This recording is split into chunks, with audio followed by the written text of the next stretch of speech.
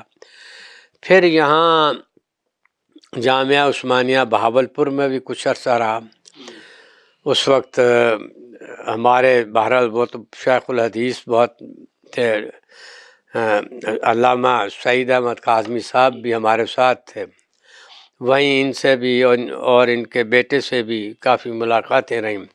اسی دوران مجھے جاپان کا اسکالرشپ ملا. پھر میں واپسی پر پھر بہرحال کچھ عرصہ تو میں اسلام آباد میں رہا ریسرچ آفیسر، لیکن پھر میں ادھر ملتان آ گیا. تو آپ نے ملتان آنے کے بعد پھر میں نے بہاؤالدین زکریا یونیورسٹی سے تصوف میں فرد کا تصور کے عنوان سے پی ایچ ڈی کی.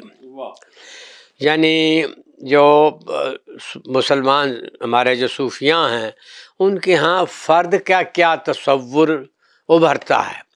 چنانچہ یہ میرا پی ایچ ڈی کا مقالہ ہے جس میں نے اس کے احوال و مقامات بھی بیان کیے اور مختلف نظریات ہیں، تصورات ہیں. مرد مومن کا علامہ اقبال کے ہیں، انسان کامل کا تصور جو ہے ابن عربی، اور اس طریقے سے اور بہت سارے تصور ہیں. ان سب تصورات پر ایک محاکمہ لکھا. یہ میرا پی ایچ ڈی کا تھیسس ہے. منفرد سا عنوان ہے. ہاں جی، یہ بڑا منفرد سا عنوان ہے جی جی جسے آپ نے چوز کیا اس زمانے میں. جی جی. یہ اصل میں ظاہر ہے کہ اس دور میں تھوڑا سا یہ بھی تھا سلسلہ فلسفے میں کہ انڈیویجول پر. تو میرے ذہن میں یہ ہوا کہ انڈیویجول کی جو صحیح شکل و صورت ہے وہاں میں نے تقابلی مقابلہ بھی کیا، مثلا تقابل بھی کیا ان سے جو ویسٹرن ہیں. نیچے کا اس وقت بڑا تھا سپرمین کا تصور، کہ ہمارے صوفیاں کے اندر جو تصور ہے وہ زیادہ واضح ہے. یہ بہت سارے تصورات ہیں. ایک یہ انسان کامل اور مرد مومن تو بڑے واضح عام لوگ جانتے ہیں، ان کے علاوہ بھی پھر ان کے احوال و مقامات ہیں، ان کا ایک پورا فضائل ہیں، ان کے اخلاقی فضائل ہیں. تو اس لیے اس میں نے کافی یعنی یہ مفصل مطالعہ ہے. تو اس میں یہ میرا مقصد بنیادی لکھنے کا یہ تھا کہ ہمارے ہاں صوفیاء کے ہاں جو تصور فرد ہے وہ سب سے زیادہ واضح ہے، اور اس کے زندگی کے ہر پہلو میں وہ ہے. وہ صرف قوت کا خواہش مند نہیں ہے، طاقت کا خواہش مند نہیں ہے، وہ اس کے اندر روحانیت بھی ہے، وہ روحانی فضائل بھی ہیں. تو بہرحال یہ ایک تھوڑا سا نادر اور انوکھا ٹاپک تھا جس کو بہت پسند کیا گیا. تو اس کے بعد پھر میرا یہی تعلیم و تدریس کا سلسلہ رہا. آپ چیئرمین شعبہ فلسفہ بہاؤالدین زکریا یونیورسٹی بھی رہے. جی جی. میں کتنے عرصہ وہاں کا؟ میں یہاں میری زیادہ ملازمت جو ہے وہ تو ہے کالجز کی. سول لائنز کالج میں کافی عرصہ رہا، ایمرسن کالج میں رہا، پھر میں علمدار کالج کا پرنسپل بن گیا. اسی دوران بہاؤالدین زکریا یونیورسٹی نے کچھ شعبے شروع کرنے کا پروگرام بنایا جس میں سوشیولوجی، فلاسفی اور سائیکالوجی تھی. ظاہر ہے اس وقت لوگ موجود نہیں تھے، تو مجھے بہرحال یونیورسٹی نے ڈیپوٹیشن پر بلا لیا. میں پھر وہاں چلا گیا. تو یہ تو میرا تینوں شعبوں میں ایک کام ہے. تو اس کے بعد میں فلاسفی شعبے کو باقاعدہ میں فاؤنڈنگ چیئرمین ہوں. میں نے اسے بنایا، قائم کیا، کورسز ڈیزائن کیے، MPhil لیول تک ڈیزائن کیے اور پوری شرائط کے ساتھ یونیورسٹی کی اور ساری شرائط کو پورا کر کے میں نے اپنے طور پر کوشش کی اور پھر اس کا چیئرمین رہا میں. پھر وہاں سے ریٹائرمنٹ کے بعد پھر مجھے کانٹریکٹ مل گیا اور کانٹریکٹ میں بھی میں ہیڈ آف دی ڈپارٹمنٹ رہا ہوں اور کام کرتا رہا ہوں اور اب بھی میں اسی شعبے سے منسلک ہوں ایز اے وزٹنگ پروفیسر کے. اچھا ڈاکٹر صاحب، ہمارے ناظرین یہ جاننا چاہیں گے کہ آپ ایک زود گو شاعر ہیں. آپ نے پنجابی، اردو اور دیگر کئی زبانوں میں شاعری کی اور جاپانی صنف ہائیکو کو آپ نے پاکستان میں متعارف کرایا. تو شاعری کا آغاز کب ہوا؟ یہ میں جب اتنا مجھے یاد ہے کہ جب میں بٹالہ مسلم ہائی اسکول میں تھا تو وہ چھوٹی موٹی تک بندی میں کیا کرتا تھا. جیسا بھی ہوتا ہے. تو وہاں مجھے ایک استاد عبدالحمید شوق مل گئے. یہ عبدالحمید شوق جو ہیں یہ مولانا غلام قادر گیرامی کے بھانجے ہیں. مولانا غلام قادر گیرامی وہ شخص ہیں جو کہ حیدرآباد دکن کے دربار کے شاعر تھے، فارسی کے شاعر ہیں، اور علامہ اقبال ان سے مشورہ لیا کرتے تھے. ایک دوسری بات یہ ہے، یہ بھی ایک وجہ ہے میری عقیدت کی کہ عبدالحمید شوق نے علامہ اقبال سے اصلاح لی. میں نے وہ ان کی بیاض دیکھی ہے جس پر علامہ اقبال نے اصلاح کی ہے. تو یہ مجھے یہ شرف حاصل ہوا کہ میں ایک تو ویسے 9ویں اور 10ویں جماعت میں پڑھا. وہ صدر معلم تھے بہت بڑے اسکول کے حیدرآباد دکن میں. بس پارٹیشن کے بعد وہ پھر جہاں آئے تو پھر گویا عبدالحمید شوق صاحب نے آپ کو شاعری کا شوق جو ہے. جی ہاں، میں نے ان سے میں دیکھے یہ بہت ساری باتیں ہیں. انہوں نے مجھے عروض بھی بتایا، انہوں نے مجھے اردو کی گرامر بھی سکھائی. یہ معذرت کے ساتھ ہمارے ہاں لوگوں کو اب بھی حروف شرطیہ، حروف عطف اور بہرحال وہ ابھی لوگوں کو معلوم نہیں ہوتا، اور فقرہ کنسٹرکٹ کیسے کرنا ہے میں ان کا وہ تو اب اس دنیا میں نہیں رہے. اللہ ان کے درجات بلند کرے. ہاں جی، اللہ تعالیٰ ان کے درجات بلند کرے. ہمارے ہاں ملتان میں اقبال ساگر صدیقی ان کے شاگرد ہیں. حیدرآباد دکن میں اسکول میں وہ ہیڈ ماسٹر تھے اور وہ حیدرآباد دکن کے اسکول میں اقبال ساگر صدیقی بھی ان کے شاگرد رہے. میں نے ذکر کیا تو انہوں نے یہ کہا. تو بہرحال میں نے ان سے باقاعدہ اصلاح کی.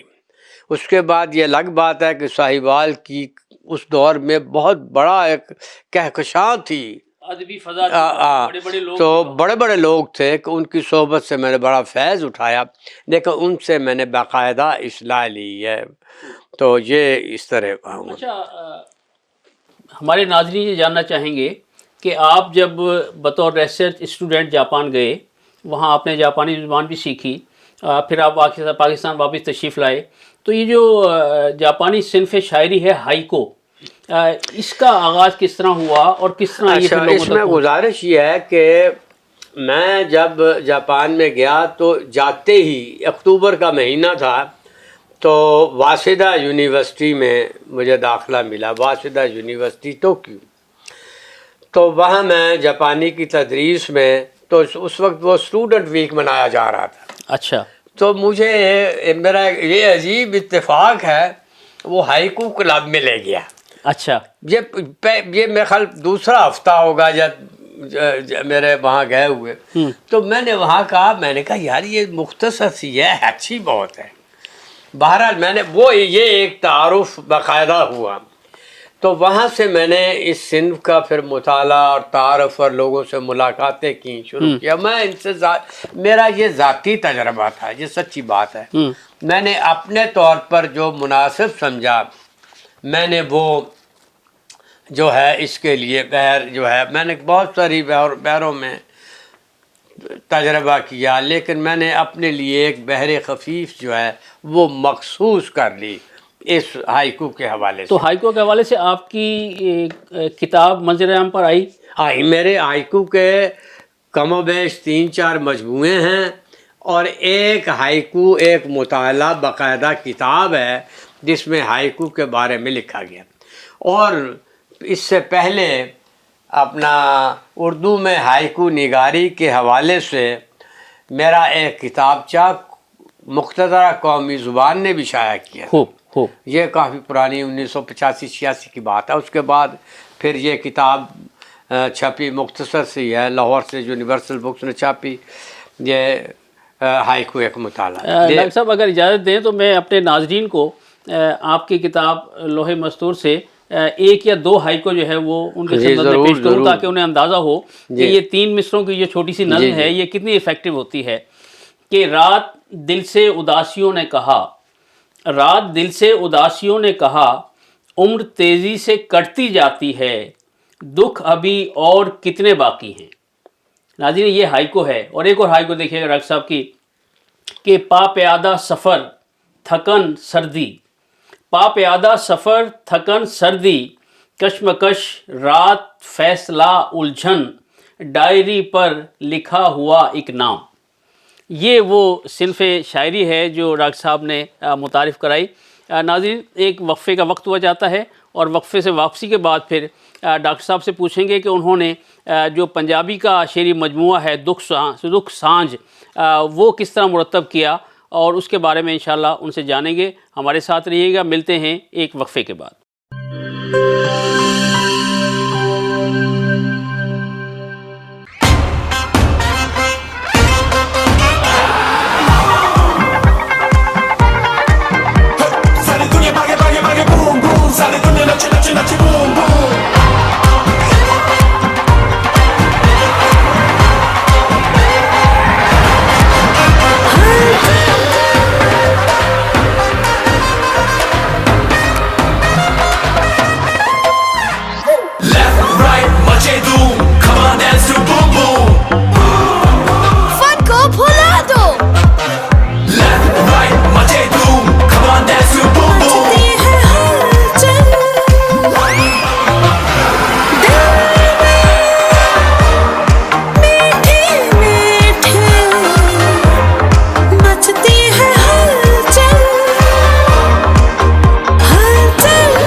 مچا دے دھوم.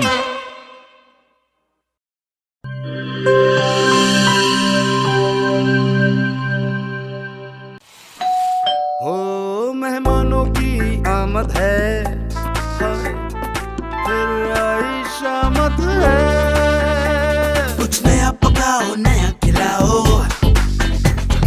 کھانے پہ امپریشن ذرا ڈٹ کے جماؤ، امپریشن جمے گا اور جم کے جمے گا. کڈس پاستا بناؤ اور سب کو کھلاؤ، کڈس پاستا اب بناتے ہی جاؤ.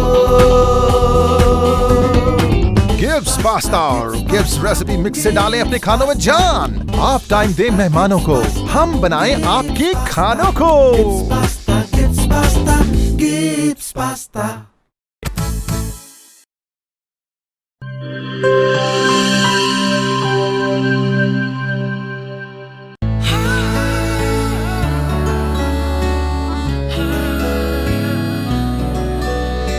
اس کی لذت ایسی جو سب کے دل کو بھائے، جو بھی گبس سوئس رول کھائے اسی کا ہو جائے.